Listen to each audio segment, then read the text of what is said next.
আজকে হচ্ছে ব্লাডের লাস্ট ক্লাস, ব্লাড গ্রুপিং যেটা লাস্ট আইটেম সেটা শুরু করে দিই তাহলে।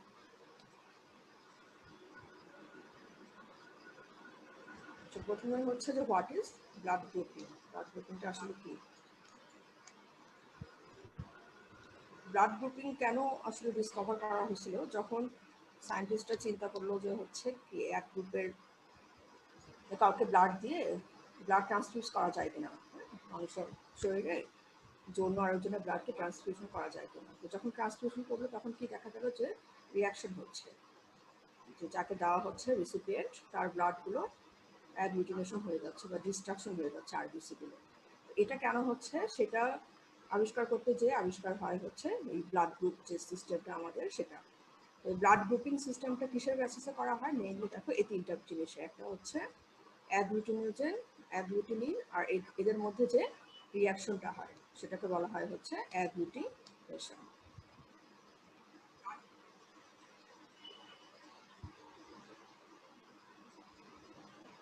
প্রথমে হচ্ছে যে হোয়াট ইজ অ্যাগ্লুটিনোজেন। অ্যাগ্লুটিনোজেনটা কিছু না, অ্যান্টিজেন।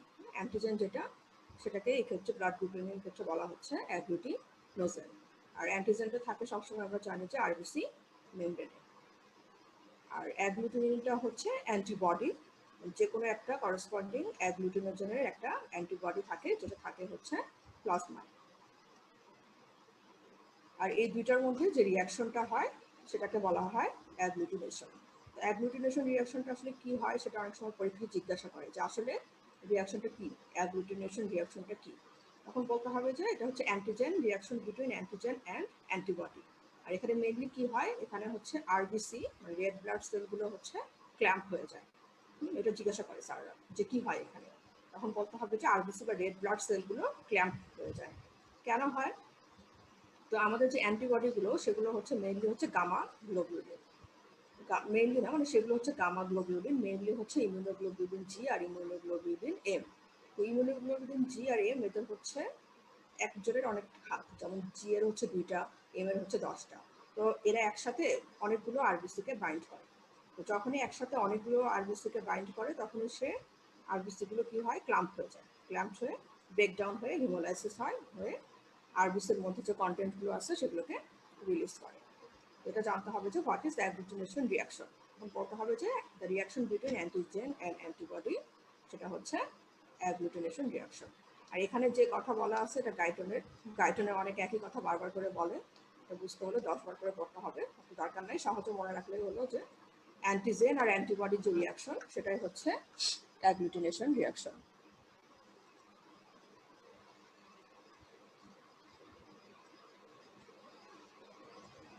এখন এই তিনটা জিনিসের উপর বললাম যে এই যে অ্যান্টিজেন আর অ্যান্টিবডি, কার আরবিসিতে কোন অ্যান্টিজেন থাকছে কার আরবিসিতে কোন অ্যান্টিবডি থাকছে সেটার উপর বেসিস করে আমাদের ব্লাড গ্রুপিং সিস্টেম।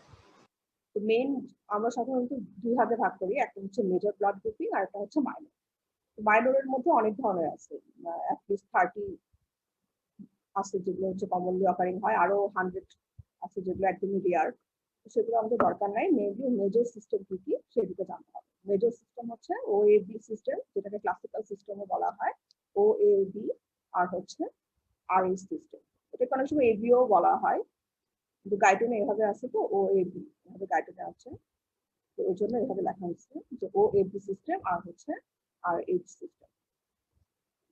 এটা আসলে ব্যাখ্যা করা হয়েছে যে কোনটার ফ্রিকোয়েন্সি বেশি, সেই জন্য এভাবে বলা হচ্ছে ও এ বি। সব থেকে বেশি ফ্রিকোয়েন্ট হচ্ছে ও, তারপরে এ, তারপর বি, ওই জন্য নামটা এভাবে বলা হচ্ছে। এ বি ও না বলে এভাবে বলা হচ্ছে। এখন যেটা ও এ বি সিস্টেম, এটাকে আমরা জানি সবাই, এটাকে কি বলা হয়, ক্লাসিক্যাল ব্লাড গ্রুপিং সিস্টেম বলা হয়। Major, one of the major, সব থেকে বেশি প্রিভ্যালেন্ট। এটা কিভাবে করা হচ্ছে, এই ও এ বি সিস্টেমটা আমরা কিভাবে করি। এটা করা হয়, এদের যে জিনগুলো, 3 ধরনের জিন থাকে, 3টা অ্যালিলি, যদি বলা হয় 3 অ্যালিলি থাকে, 3টা জিন থাকে। একটা হচ্ছে এ, বি আর হচ্ছে ও। তো কিন্তু আমাদের ক্রোমোসোম জানি যে আমরা সবসময় পেয়ারে থাকি, মানে দুইটা দুইটা থাকতে পারবে, মানে জিনের ক্রোমোসোমের 2টা হাত, মানে যে কোনো 2টা জিন থাকতে পারবে। 3টার মধ্যে এ আর বিটা হচ্ছে ডমিনেন্ট আর ওটা হচ্ছে কোডমিনেন্ট। এ আর বিটা যেটা থাকবে সেটাই ডিটারমাইন করবে যে কোন গ্রুপটা হবে, কারণ এরা হচ্ছে ডমিনেন্ট জিন। আর ও হচ্ছে কোডমিনেন্ট। তো যদি এখন বললাম যে তিনটা জেনোটাইপ হচ্ছে তিন রকমের হতে পারে, আইদার এ, বি অর ও। এখন এগুলোকে যদি আমরা সাজাই তাহলে আমরা 6 রকমের জেনোটাইপস পেতে পারি, তাই না? এখন সেটার উপরে ডিপেন্ড করবে যে কার ব্লাড টাইপ কি হবে। যদি ও ও হয় তাহলে ডেফিনেটলি ওই হবে, যদি ও এ হয় তাহলে ব্লাড টাইপ হবে এ, কারণ আমরা বলছি যে এটা হচ্ছে ডমিনেন্ট আর এটা হচ্ছে কোডমিনেন্ট। আর যদি এ এ হয় তাহলে তো ডেফিনেটলি এই হবে, ও বি হলে বি হবে, বি বি হলে বি হবে। আর যদি এ বি হয়, যেহেতু দুটাই ডমিনেন্ট সুতরাং তখন আমরা সেটাকে বলি হচ্ছে এ বি। এখন এদের কার কি অ্যান্টিজেন থাকে? যা ও ব্লাড গ্রুপ যেটা, তার কোনো অ্যান্টিজেন থাকে না, কিন্তু তার অ্যান্টিবডি দুটাই থাকে, অ্যান্টি এ, অ্যান্টি বি, যেগুলোকে আলফা আর বিটাও বলা হয় অনেক সময়। এ ব্লাড টাইপের থাকবে হচ্ছে অ্যান্টিজেন এ অ্যান্টিজেন, আর অ্যান্টিবডি হচ্ছে অ্যান্টি বি। যে অ্যান্টিজেন সেটার করসপন্ডিং অ্যান্টিবডি থাকতে পারবে না, আমরা সবাই জানি, থাকলে তো রিঅ্যাকশন হবে। বি এর অ্যান্টিজেন হচ্ছে বি, আর অ্যাডমিটিনিন হচ্ছে অ্যান্টি এ। আর এ বির ক্ষেত্রে দুটাই থাকবে antigen, A and B both থাকবে, কিন্তু কোনো অ্যান্টিবডি থাকবে না। এটা হচ্ছে common basis, ABO blood grouping সিস্টেমের কমন বেসিস, এটার উপর বেসিস করে করা হচ্ছে।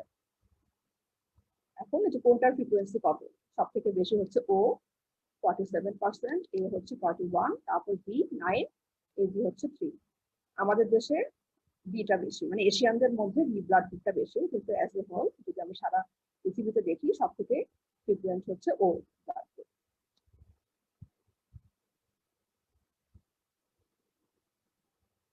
এখন কোশ্চেন আসতে পারে যে এই যে অ্যান্টিবডি গুলো, আমরা অ্যান্টিবডি কি দেখলাম যে অ্যান্টিজেন থাকছে তার করসপন্ডিং অ্যান্টিবডিতে থাকছে না, অন্য একটা অ্যান্টিবডি মানে অ্যান্টি যেটা সেটা অ্যান্টিবডি তৈরি হচ্ছে। এখন এই অ্যান্টিবডি গুলো প্লাজমাতে কিভাবে আসছে? ওদের তো সেই অ্যান্টিজেনটাই নেই, তাহলে অ্যান্টিবডিটা যে তৈরি হচ্ছে সেটাকে কে ট্রিগার করছে? ঠিক আছে, এটাকে ট্রিগার করা হচ্ছে যে এটা সাধারণত অ্যান্টিবডি গুলো জন্মের পর তৈরি হয়, ঠিক আছে, বিফোর বার্থে থাকে না, আফটার বার্থে তৈরি হয়। তো যেমন এই অ্যান্টিজেন গুলো, আমরা যে অ্যান্টিজেন গুলো বলছি যেমন এ আর বি, এই অ্যান্টিজেন গুলো বিভিন্ন ফুড পার্টিকেল, তারপর ব্যাকটেরিয়া, এগুলোর মধ্যে থাকে। আফটার বার্থ আমরা আমাদের বডি যখন আমরা বিভিন্ন ধরনের খাবার খাই অথবা কোনো ব্যাকটেরিয়া দিয়ে ইনভেট হয়, তখন হচ্ছে সেটা ট্রিগার করে হচ্ছে সেটার অ্যান্টিবডি যেটা সেটা ফর্ম করা।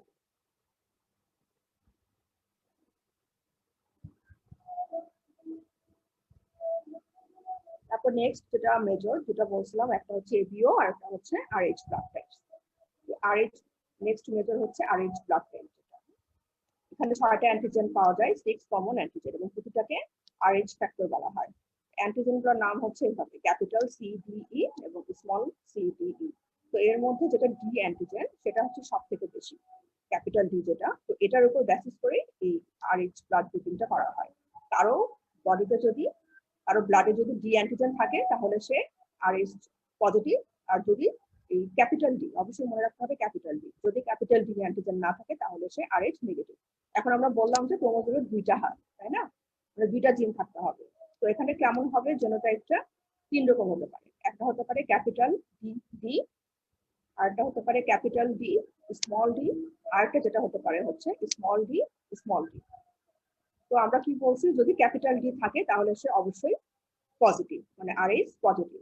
তাহলে যদি জেনোটাইপ ক্যাপিটাল ডি এবং ক্যাপিটাল ডি স্মল ডি হয় তাহলে হচ্ছে সে আরএইচ পজিটিভ। কিন্তু যদি জেনোটাইপ স্মল ডি হয়, মানে ক্যাপিটাল ডিটা যদি না থাকে, তখন সে হচ্ছে আরএইচ নেগেটিভ। এখন কোশ্চেন আসতে পারে যে দুজন আরএইচ পজিটিভ, যে বাবা মা দুজনই আরএইচ পজিটিভ, তাদের বাচ্চা কি আরএইচ নেগেটিভ হতে পারে? সেটা হচ্ছে হতে পারে। কখন হবে? যদি দুজনেরই এক বাবারও জেনোটাইপ হচ্ছে ক্যাপিটাল ডি স্মল ডি এবং মার জেনোটাইপও হচ্ছে ক্যাপিটাল ডি স্মল ডি, তাহলে তো তারা দুজনে পজিটিভ।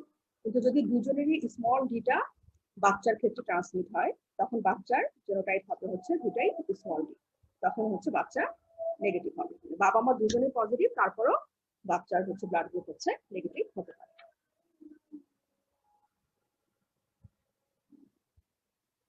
তারপর যেটা ব্লাড গ্রুপিং এর ক্ষেত্রে একটা কমন ল আছে, ল্যান্ডস্টেইনার্স ল। এটা হচ্ছে তোমাদের রিটার্ন পাইবা সবকিছুরই কোশ্চেন, দুইটা পার্ট আছে। তো খুবই সোজা জিনিস, যেটা আমরা এতক্ষণ বললাম সেটাই একটু ল আকারে বলা হচ্ছে আর কি। যে যদি কোনো একটা অ্যাগ্লুটিনেশন রেড ব্লাড সেলে থাকে তাহলে তার করসপন্ডিং অ্যাগ্লুটিনিন যেটা সেটাকে প্লাজমা থেকে অ্যাবসেন্ট থাকতে হবে। এটা হচ্ছে ফার্স্ট পার্ট। আর সেকেন্ড পার্ট হচ্ছে যে যদি কোনো অ্যাগ্লুটিনোজের রেড ব্লাড সেলে অ্যাবসেন্ট থাকে তাহলে তার করসপন্ডিং যে অ্যাগ্লুটিনিন সেটা অবশ্যই প্লাজমাতে প্রেজেন্ট থাকবে। সেকেন্ড পার্ট থেকে আমরা যেটা এখনই যেটা আলোচনা করলাম যে আরএইচ ব্লাড গ্রুপিং যেটা, তো Rh blood grouping second part হচ্ছে ফলো করে না, কারণ আরএইচ ব্লাড গ্রুপিং এর কোনো অ্যান্টিবডি নেই, ওদের শুধু আছে হচ্ছে অ্যান্টিজেন। তো এখানে বলা হচ্ছে যে যদি কোনো অ্যাগ্লুটিনোজেন অ্যাবসেন্ট থাকে তাহলে করসপন্ডিং অ্যান্টিবডিটা প্লাজমায় থাকতে হবে। কিন্তু যদি হচ্ছে যার নেগেটিভ ব্লাড গ্রুপ তার তো ডি অ্যান্টিজেন নাই, তাহলে তার করসপন্ডিং ডি অ্যান্টিবডিটা তার ব্লাড গ্রুপে থাকার কথা ছিল, কিন্তু আমাদের তো কোনো আরএইচ এর ক্ষেত্রে আমরা জানি যে এদের কোনো অ্যান্টিবডি করসপন্ডিং কোনো অ্যান্টিবডি থাকে না। সুতরাং যখন কোশ্চেন করে যে second part of Landsteiner law কে ফলো করে না, তখন বলতে হবে আরএইচ ব্লাড গ্রুপ, এবং কেন করে না তখন এটা বলতে হবে যে ডি অ্যান্টিজেনের কোনো করসপন্ডিং অ্যান্টিবডি নর্মালি থাকে না।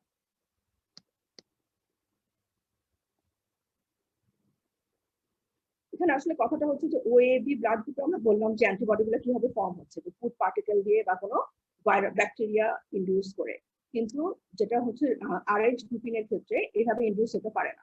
একমাত্র ইন্ডিউস হতে পারবে কখন, যদি তুমি আরএস পজিটিভ ব্লাড ট্রান্সফিউজ করো, কোনোভাবে যদি আরএস নেগেটিভ পার্সনের মধ্যে যদি আরএস পজিটিভ ব্লাড ট্রান্সফিউজ করা হয় তখন হচ্ছে ওটার করসপন্ডিং অ্যান্টিবডিটা তৈরি হতে পারে। তাছাড়া নর্মাল কোনো ফিজিওলজিক্যাল প্রসেসে বা নর্মাল প্রসেসে এটার অ্যান্টিবডি প্রোডাকশনটা ইন্ডিউস হয় না।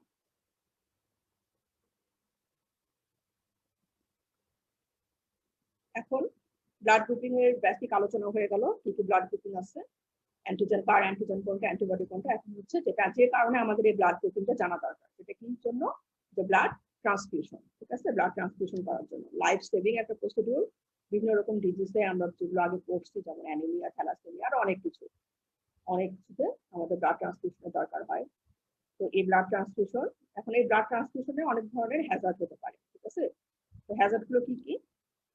হ্যাজার্ডটা আসলে দুই রকমের হতে পারে। একটা হচ্ছে যে তুমি যে গ্রুপের ব্লাড সেই গ্রুপে ট্রান্সফিউশন করেছো, বি গ্রুপকে বি গ্রুপে দিয়েছো, কিন্তু তারপরে হ্যাজার্ড হচ্ছে সেটা, হ্যাঁ, নর্মাল ব্লাড ট্রান্সফিউশনের হ্যাজার্ড।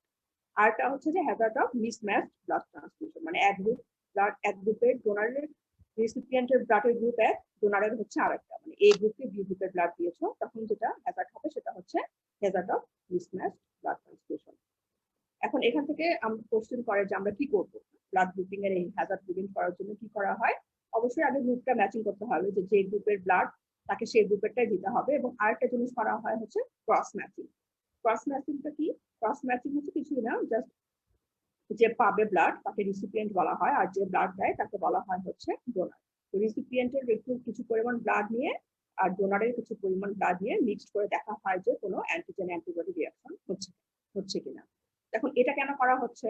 আমরা তো বি গ্রুপের পার্সনকে বি গ্রুপের ব্লাডই দিচ্ছি, তারপরও কেন আমাদেরকে ক্রস ম্যাচিং করতে হচ্ছে? ওই যে বলা হয়েছিল যে অনেক ধরনের মাইনর ব্লাড গ্রুপ আছে যেগুলো আমরা ডিটারমাইন করি না বা করতে পারি না, সেগুলোর কারণেও রিঅ্যাকশন হতে পারে অনেক সময়। তো সেই রিঅ্যাকশনটা যাতে প্রিভেন্ট করা যায় সেই জন্য আমরা আগে থেকেই দুটো ব্লাড গ্রুপকে মিক্সড করে দেখে নিব যে কোনো অ্যান্টিজেন অ্যান্টিবডি রিঅ্যাকশন হচ্ছে। আর এখান থেকে আরেকটা কোশ্চেন করা হয় যে আমরা ডোনারের ক্ষেত্রে কোন জিনিসটা কনসিডার করব এবং রিসিপিয়েন্টের কোন জিনিসটা কনসিডার করব, মানে তার প্লাজমা আরবিসি কনসিডার করব, তার হচ্ছে অ্যান্টিবডি প্লাজমা যেটা সেটা কনসিডার করব। তো এটা হচ্ছে খুবই সোজা, যে হচ্ছে আমরা হচ্ছে ডোনারের ক্ষেত্রে মানে যে ব্লাডটা দিবে তার ক্ষেত্রে হচ্ছে আমরা আরবিসিটা কনসিডার করব, আর যে হচ্ছে রিসিপিয়েন্ট যে ব্লাড পাবে তার ক্ষেত্রে প্লাজমাটা। কেন? কারণ হচ্ছে আমরা জানি যে প্রতি ব্যাগ ব্লাড কতটুকু থাকে, 450 ml, মানে খুবই অল্প। আর আমাদের নর্মাল বডিতে আমাদের নর্মাল ব্লাড কত, 5 লিটার, তাই না? আর আমরা প্রতি ব্যাগে ট্রান্সফিউজ করতে পারি হচ্ছে অনলি 450 ml, খুবই অল্প পরিমাণ। এখন এর মধ্যে মেইনলি এই 450 ml এর মধ্যে মেইন কনস্টিটিউয়েন্ট হচ্ছে আরবিসি, কারণ ব্লাডের সব থেকে বেশি পরিমাণ থাকে হচ্ছে আরবিসি, আর প্লাজমাটা হচ্ছে খুবই অল্প পরিমাণ। তো যখন আমরা দিচ্ছি ব্লাড, তখন ডোনারের যে অল্প পরিমাণ যে প্লাজমা ছিল সেটা হচ্ছে রিসিপিয়েন্টের যে হিউজ প্লাজমা আছে তার মধ্যে ডাইলুট হয়ে যায়। আর কিন্তু আরবিসির পরিমাণটা অনেক বেশি, তখন হচ্ছে রিসিপিয়েন্টের যে অ্যান্টিবডি আছে মানে প্লাজমা আছে সেটা এসে এখানকার ডোনারের আরবিসির সাথে রিঅ্যাকশন করে। ওই জন্য সবসময় ডোনারের আরবিসিটাকে কনসিডার করতে হবে এবং যে রিসিপিয়েন্ট তার হচ্ছে প্লাজমাটা। এবং এই কারণে দুটো টার্ম আসে, যে একটা হচ্ছে ইউনিভার্সাল ডোনার কোন ব্লাড গ্রুপ এবং ইউনিভার্সাল রেসিপিয়েন্ট কোন ব্লাড গ্রুপ। ইউনিভার্সাল ডোনার বলি আমরা হচ্ছে ও ব্লাড গ্রুপকে। কেন? কারণ হচ্ছে ও ব্লাড গ্রুপের কোনো অ্যান্টিজেনই নেই। আমাদের আগেই এখানে বলা হয়েছিল ও ব্লাড গ্রুপের কোনো অ্যান্টিজেনই নেই, ওই জন্য এরা যে কাউকে ব্লাডটা দিতে পারবে। ইউনিভার্সাল ডোনার বলা হচ্ছে কারণ এর তো হচ্ছে আমরা সবসময় ডোনারের অ্যান্টিজেন মানে আরবিসিটা কনসিডার করবো। এখন এর তো আরবিসির মধ্যে কোনো অ্যান্টিজেনই নেই, সুতরাং এটা যে কোনো রিয়াকশনও করতে পারবে না। আর ইউনিভার্সাল রেসিপিয়েন্ট বলা হয় হচ্ছে এবি ব্লাড গ্রুপকে, কারণ হচ্ছে আমরা রিসিপিয়েন্টের ক্ষেত্রে কি কনসিডার করি? প্লাজমা। আর এর প্লাজমাতে, কারণ প্লাজমায় কি থাকে? অ্যান্টিবডি থাকে, এবং এর কোনো অ্যান্টিবডি নেই, এর শুধু আছে হচ্ছে অ্যান্টিজেন। সুতরাং এর যেহেতু অ্যান্টিবডি থাকে না, সুতরাং এ হচ্ছে যে কোনো অ্যান্টিজেনের ব্লাডই নিতে পারবে, কারণ তাদের মধ্যে তখন রিয়াকশনটা হবে না। তো এখান থেকে কোশ্চেনগুলো তাহলে যেটা আমি বললাম যে কোশ্চেনগুলো এভাবে হতে পারে যে ব্লাড ট্রান্সফিউশন করার আগে আমরা সেফ ব্লাড ট্রান্সফিউশন করার জন্য কি করতে পারি? যে ক্রস ম্যাচিং করতে হবে। তারপর হচ্ছে যেটা কি কনসিডার, কেন ক্রস ম্যাচিং করা হচ্ছে এবং কার কোনটা কনসিডার করা হচ্ছে, রিসিপিয়েন্টের কি কনসিডার করা হচ্ছে আর ডোনারের কি কনসিডার করা হচ্ছে। এখন হচ্ছে হ্যাজার্ডে আসি। Hazard of normal blood transfusion, মানে নর্মালি আমরা ব্লাড দিচ্ছি, সাধারণত হ্যাজার্ড হবে না, কিন্তু হতে পারে। কি কি হ্যাজার্ড হতে পারে? যে ফিভার হতে পারে, তারপর অ্যালার্জিক রিয়াকশন। মেইন ইম্পর্টেন্ট যেটা যে ট্রান্সমিশন অফ ডিজিজ, যদি আমরা ব্লাডটাকে স্ক্রিনিং করে না নিই, এই জন্য সব ডিজিজগুলো, কিছু ডিজিজ আছে আমরা জানি যেগুলো ইন্ট্রাভেনাস ব্লাড দিয়ে ট্রান্সমিট হয়, যেমন HIV, তারপর হেপাটাইটিস বি, সি, তারপর ম্যালেরিয়া, সিফিলিস, ঠিক আছে? তো এই ডিজিজগুলোর অবশ্যই স্ক্রিনিং করতে হবে, না হলে ব্লাড ট্রান্সফিউশনের মাধ্যমে এই ডিজিজ ট্রান্সমিট হতে পারে। তারপর এয়ার এম্বোলিজম তৈরি করতে পারে, হাইপার ক্যালেমিয়া হতে পারে, কারণ সাধারণত স্টোর ব্লাডে পটাশিয়ামের কনসেন্ট্রেশনটা বেড়ে যায়, তো সেটা যদি আমরা ট্রান্সমিট করি তখন যে রিসিপিয়েন্ট তার পটাশিয়াম লেভেলটা বেড়ে যেতে পারে। এইগুলো হচ্ছে মেডিসিনের বই বা ক্লিনিক্যাল বইয়ে অনেক বেশি ডিটেলসে দেওয়া আছে, বা তোমরা গাইড থেকে পড়ে নিলেও হবে, এটা অতটা ফিজিওলজিক্যাল জিনিস না, অত বেশি ডিসকাস করছি না, কিন্তু এগুলো রিটেনের জন্য আসে। তো মেইন হচ্ছে এগুলোই। তবে ট্রান্সমিশন অফ ডিজিজটা ইম্পর্টেন্ট, জিজ্ঞাসা করে যে কোন কোন ডিজিজ ট্রান্সমিট হতে পারে, ব্লাড ট্রান্সফিউশন দিয়ে কোন কোন ডিজিজ ট্রান্সমিট হয়। আর hazard of mismatch blood transfusion, এখানে হচ্ছে মানে তুমি এক গ্রুপের পার্সনকে অন্য গ্রুপের ব্লাড দিয়ে দিয়েছো, তো এখানে সাধারণত সাথে সাথে ইফেক্ট তৈরি হয় না, একটা ইমিডিয়েট ইফেক্ট হবে আর একটা হচ্ছে ডিলেড। ইমিডিয়েট ইফেক্ট কি হবে? যে শিভারিং হবে, তারপর nausea and vomiting, chest and back pain, এবং তারপর শকে চলে যেতে পারে। কেন? প্রথমে হচ্ছে চেস্ট অ্যান্ড ব্যাক পেইন কেন হয়? যখনই মিসম্যাচ ব্লাড ট্রান্সফিউশন হবে তখনই কি হবে? হিমোলাইসিস হবে, মানে আরবিসি ব্রেকডাউন করবে। আরবিসি ব্রেকডাউন করে কি করবে? হিমোগ্লোবিন রিলিজ করবে এবং আরবিসি গুলো ক্লাম্প হয়ে যাবে। এখন এই যে আরবিসি গুলো ক্লাম্প হয়, সেগুলো যে আর্টারিতে বা ভেইনে জমা হয়, মানে ওগুলোকে ব্লক করে দেয়, এবং যার কারণে একটা acute chest and back pain develop করে। আর যেহেতু আরবিসি সব হিমোলাইজ হয়ে যাচ্ছে এবং তার ফলে কি হচ্ছে? ব্লাডের ভলিউম কমে যাচ্ছে, আর ব্লাড ভলিউম কমে গেলে আমরা জানি যে সেই ইন্ডিভিজুয়ালটা শকে চলে যাবে। আর ডিলেট ইফেক্টের মধ্যে যেটা, ওটাই ধীরে ধীরে হিমোলাইসিস হয়ে যাবে ব্লাড, মানে আরবিসি কমে যাবে, আলটিমেটলি অ্যানিমিয়া ডেভেলপ করবে, তারপর পোস্ট ট্রান্সফিউশন জন্ডিস ডেভেলপ করতে পারে, কারণ হিমোলাইসিস হয়ে বিলিরুবিন রিলিজ হয়ে যাবে, হয়ে বিলিরুবিনের কনসেন্ট্রেশন বাড়ায় দিবে। আরেকটা যেটা ইম্পর্টেন্ট সেটা হচ্ছে অ্যাকিউট কিডনি শাটডাউন হতে পারে, অ্যাকিউট কিডনি শাটডাউন।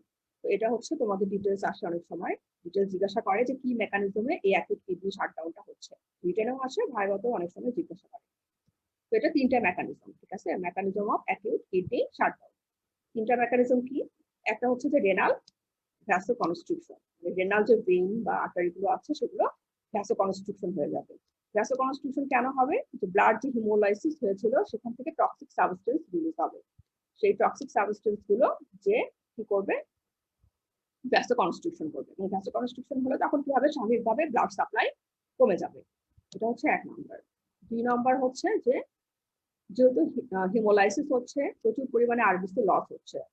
আগেও বললাম যে আরবিসি লস হলে কি হবে? ব্লাড ভলিউম কমে যাবে এবং পেশেন্ট হচ্ছে শকে চলে যাবে, সার্কুলেটরি শক ডেভেলপ করবে, যার কারণে কিডনির ব্লাড সাপ্লাই কমে যাবে এবং কিডনি শাটডাউন করতে পারে। আর তিন নম্বর হচ্ছে যে কিডনি টিউবুলে হিমোগ্লোবিন প্রিসিপিটেট হতে পারে। তো যখনই আরবিসি ব্রেকডাউন হয় তখনই কি হিমোগ্লোবিন রিলিজ হওয়া শুরু করে, তো নর্মালি হিমোগ্লোবিন যেগুলো রিলিজ হয় সেগুলো অন্য কোনো কিছুর সাথে বাইন্ড করে সাধারণত আমাদের বডি থেকে রিমুভ হয়, হেপ্টোগ্লোবিনের সাথে বাইন্ড করে। তো যদি হিমোগ্লোবিন অনেক বেশি পরিমাণে রিলিজ হয় তখন ওই হেপ্টোগ্লোবিনের সাথে বাইন্ড করতে পারে না।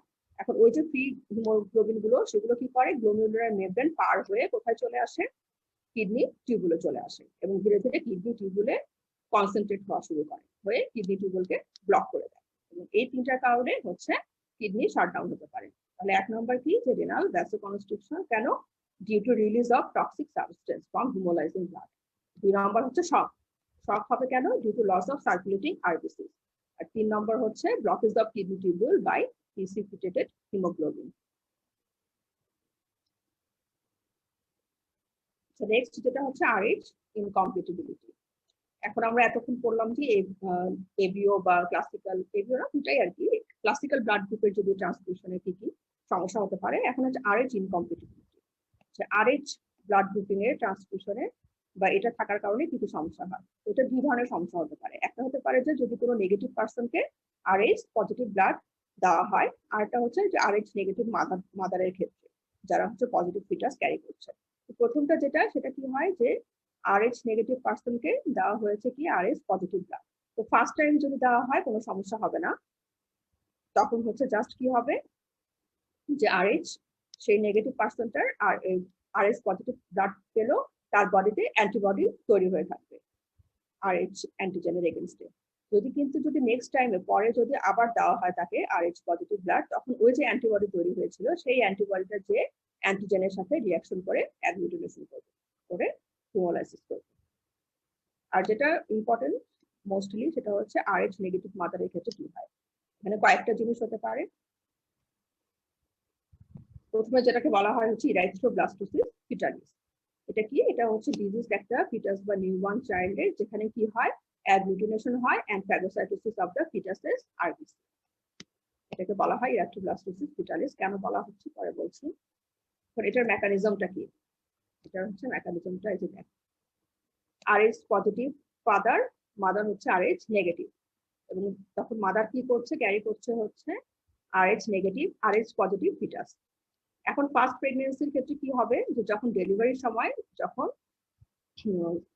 প্লাসেন্টা রিমুভ করা হয় তখন কিছু এই যে ফিটাসের যে পজিটিভ ব্লাড সেটা হচ্ছে মায়ের ব্লাড স্ট্রিমে চলে যায় প্লাসেন্টা ডেলিভারির সময়, ডিউরিং ডেলিভারি, এটা মনে রাখতে হবে, during delivery Rh positive baby's blood cell enters mother blood stream during delivery.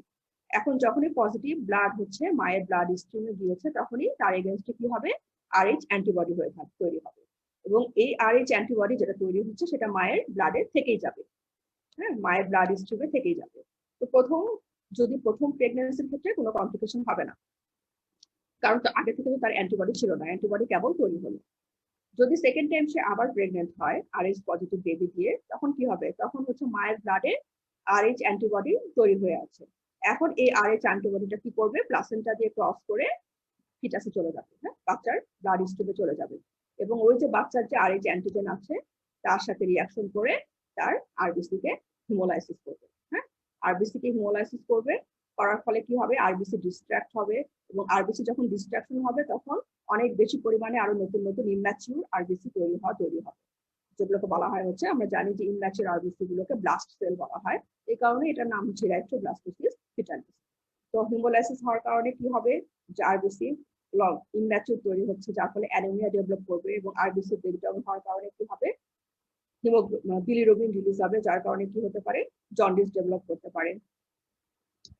তো এটা হচ্ছে নর্মাল ইরাইথ্রোব্লাস্টোসিস ফিটালিস। এখন এই ইরাইথ্রোব্লাস্টোসিস ফিটালিসটা আরো বেশি কমপ্লিকেটেড হতে পারে, যখন অনেক বেশি সিভিয়ার কন্ডিশনে যায় তখন আরো বেশি কমপ্লিকেটেড হয়ে আরো এই কন্ডিশনগুলো তৈরি করতে পারে। একটা হচ্ছে হাইড্রক্স ফিটালিস আর একটা হচ্ছে কার্নিকটেরাস। তো হাইড্রক্স ফিটালিসটা কিছুই না, হাইড্রক্স ফিটালিস যেটা আমরা বললাম যে আরবিসি প্রচুর পরিমাণে আরবিসি ডিস্ট্রাক্ট হচ্ছে। তো যখনই আরবিসি ডিস্ট্রাক্ট হয় তখনই বডির টেন্ডেন্সি থাকতে চায় আরো অনেক বেশি পরিমাণে আরবিসি তৈরি করার, তখন অনেক এক্সট্রা মেডুলারি ইরাইথ্রোপয়েসিস শুরু হবে।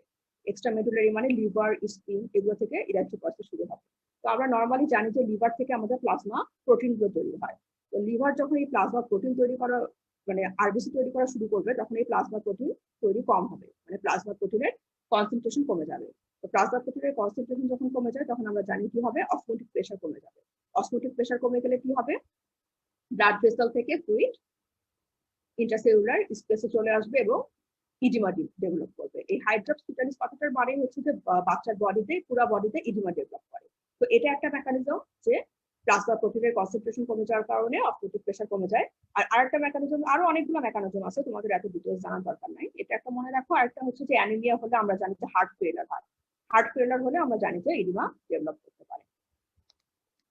আর কার্নিক টেরেসটা কি, কার্নিক টেরেসটা হচ্ছে সিভিয়ার জন্ডিস, যখন অনেক বেশি পরিমাণে আরবিসি হিমোলাইসিস হবে, অনেক বেশি বিলিরুবিন রিলিজ হবে, তখন এই বিলিরুবিনটা করবে কি, ব্লাড ব্রেইন ব্যারিয়ার ক্রস করবে। কারণ বাচ্চাদের ব্লাড ব্রেইন ব্যারিয়ারটা ঠিকমতো ডেভেলপ হয় না, হ্যাঁ, পোরলি ডেভেলপ থাকে, এবং তখন বিলিরুবিন এটাকে ক্রস করতে পারে।